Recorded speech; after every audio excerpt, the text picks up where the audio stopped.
ازاي اختار المعالج النفسي بتاعي. ازيكم؟ معاكم نهله عبد الباقي، اخصائيه نفسيه، وهتكلم معاكم في الفيديو ده عن سؤال انا دايما بتساله، مش انا بس اللي بتساله، كل زمايلي تقريبا بيتسالوا، وهي ايه المعايير اللي انا بختار عليها المعالج النفسي بتاعي؟ اختاره على اساس ايه؟ بس قبل ما اتكلم في النقطه دي انتوا محتاجين الاول بس تعرفوا شويه حاجات قبل ما تقرروا وتقولوا ان احنا ايه الاساس اللي نختار بيه المعالج النفسي بتاعي. خلينا بس كده نكون متفقين ان في حاجه اسمها قانون بينظم سير عمل الصحه النفسيه في البلد اللي انا فيها. يعني مثلا هنا في مصر في قانون لتنظيم المهن النفسيه، وفي كمان ميثاق لحقوق المريض النفسي، فالمفروض ان اي عياده نفسيه هتكون ماشيه على الميثاق ده وماشيه على القانون ده. في اي دوله في اي حته برضو بيكون فيها قانون منظم لسير المهن النفسيه، وفي الغالب اغلب الدول بيكون القانون ده حاجته شبه بعضها، بالذات الميثاق الخاص بحقوق المريض النفسي. ومش بس كده، كمان في حاجه اسمها علاقه علاجيه بتكون بين المعالج وبين المريض، بمعنى ان ما ينفعش ان المعالج ده يكون قريبك او صاحبك او جارك او حبيبك، ده مش هينفع تماما. لازم المعالج بتاعك يكون شخص محايد ليك عشان يقدر يقدم لك خدمه محترمه تخليكم انتوا الاثنين تقدروا تحافظوا على العلاقه العلاجيه اللي ما بينكم، وان محدش فيكم يحاول انه يخترق للعلاقه العلاجيه. وهو ده اول معيار ليه علاقه باختياري للمعالج النفسي، اللي هو من الاخر بقى كده ان هو يكون متمسك بحاجه اسمها المهنيه، يكون مهني وهو بيتعامل معاك، متمسك كده بشكل العلاقه العلاجيه، مش بيحكم عليك، يحاول ان هو يسمعك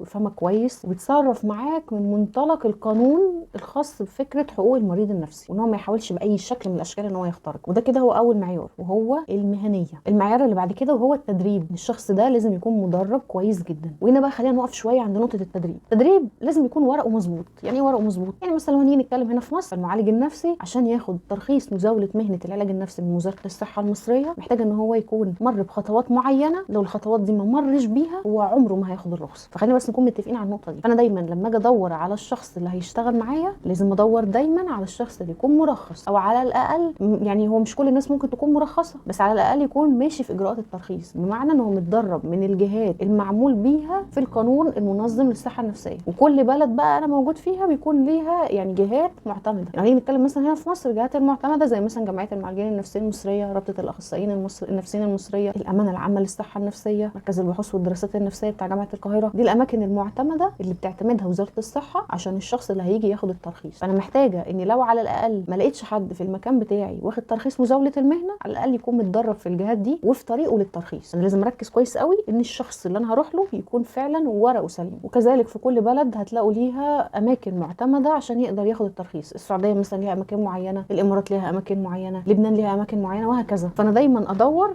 في الشخص اللي انا هروح له يكون ورقه مظبوط. فده بقى يخليني ان انا ابعد عن المسميات اللي هي زي بتاعه لايف كوتش، استشاري الصحه النفسيه، الحاجات اللي زي كده. في الغالب دي ناس ما بتبقاش متدربه كويس على العلاج النفسي زي المعالج النفسي اللي بيكون فعليا واخد ترخيص مزاوله المهنه من وزاره الصحه. نيجي بقى للمعيار الثالث، وده اهم معيار ويمكن ناس كتير ما بتاخدش بالها منه، السعر. ايوه السعر. سعر الجلسه هو اللي هيساعدك ان انت يا اما تكمل يا اما ما تكملش وتوقف جلستك تمام. سعر الجلسه لو غالي عليك ومش مناسب تقدر ان انت تدور على مكان تاني يساعدك ان انت تقدر تروح وتكمل. دور على سعر جلسه دايما يكون مناسب بالنسبه لك وبالنسبه لامكانياتك. مش دور يا جماعه المعالج ان هو يخلي سعر الجلسه مناسب لكل الناس. سعر الجلسه بيتحط بناء على حاجات كتير، انا مش هقعد اعيد النقطه دي تاني، بس انت لو شايف سعر الجلسه ده غالي عليك، انت يعني اللي دوره ان هو يحسن لك جوده الخدمه هي وزاره الصحه اللي في بلدك، دورها ان هي توفر لك تامين صحي. لكن هتلاقي ناس بتقدم لك الخدمه بالسعر اللي يبقى مناسب ليك والامكانيات. فدايما ادور على المكان او على الشخص اللي هيديني خدمه العلاج النفسي بسعر مناسب. وهتلاقي في ناس كتير اسعارها مخفضه، في ناس كتير بتعمل تخفيضات، في ناس كتير بتقدم الخدمات بشكل مخفض، في مستشفيات حكوميه موجوده تقريبا في اغلب محافظات البلد لو هنيجي نتكلم هنا في مصر، وفي مستشفيات حكوميه موجوده في البلاد العربيه لو انت يعني بتشوفني من بلد عربيه. ففي اماكن كتير بتقدم العلاج النفسي بخدمات معقوله وباسعار معقوله. فانا محتاجه ان انا دايما لما اجي ادور على حاجه تناسب امكانياتي. المعيار اللي بعد كده، وما تستغربوش خالص من اللي انا هقوله، هي الثقافه والدين والمستوى الاجتماعي. المفروض ان المعالج زي ما احنا كده اتكلمنا في اول نقطه ان هو شخص محايد ليه وان هو لازم يكون ملتزم بالعلاقه العلاجيه. لكن هنا بقى مش كلامي على المعالج، انا كلامي عليك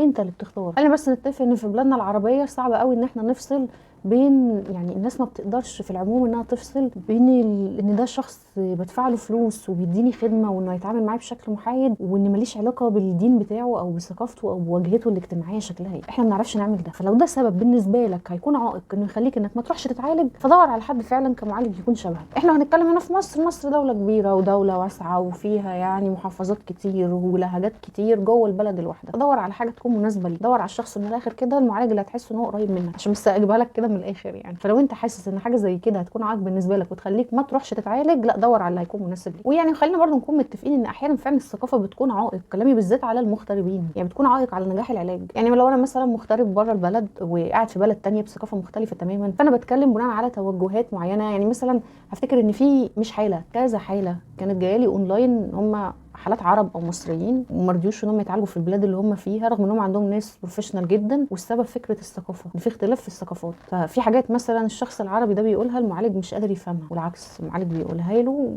وهو برده مش قادر يفهمها. وليكن مثلا احنا عندنا احترام وبر الوالدين عالي جدا، في البلاد الاوروبيه مفيش الكلام ده. يعني لما الاب او الام بيكبروا بيودوهم دور مسنين، وده بالنسبه لهم طبيعي وعادي. فلو جه معالج اتكلم مع حد من هويه عربيه او من هويه مسلمه واتكلم معاه في حاجه زي كده، يبقى بالنسبه له الكلام ده مرفوض رفض تام، لان ده بسبب اختلاف الثقافات. فلو انت حاسس فعلا ده هيكون عائق بالنسبه لك، تقدر انك تدور على حد يكون ثقافته مشابهه فعلا ليك. بس برضه خلينا برضه نبقى متفقين ان برضه الشخص ده هيتعامل معاك بشكل محايد. اتكلم مع المعالج اللي انت رايح له، قول له ده مختلف عن ثقافتي، ده مختلف عن ديني، والمفروض ان المعالج هيحترم ده، المفروض ان ده هيحترم. والاونلاين كمان سهل الموضوع كتير. لو انت بره البلد هتقدر ان انت تلاقي ناس من نفس بلدك يقدروا ان هم يعالجوك ويقدموا لك خدمات علاج نفسي محترمه جدا بشكل اونلاين. المعيار اللي بعد كده وهو اللغه، ما بقاش انا مثلا مصري تمام واروح لحد بيتكلم بلغه عربيه انا برضه مش هفهمها. يعني زي مثلا الناس اللي بيتكلموا في بلاد المغرب، مع احترامنا ليهم، بس انا في الغالب مش هفهمها. والعكس، يبقى حد مثلا من بلاد المغرب مش هيفهم اللهجه المصريه مثلا بتاعتي ويروح يتعالج عندي، مش هيفهمني. فاهمين قصدي ايه؟ دايما لما اجي ادور على حاجه تكون لغتها مفهومه ليا بالنسبه لي، عشان نعرف نتواصل بشكل كويس. او مبقاش انا مثلا مغترب في بلد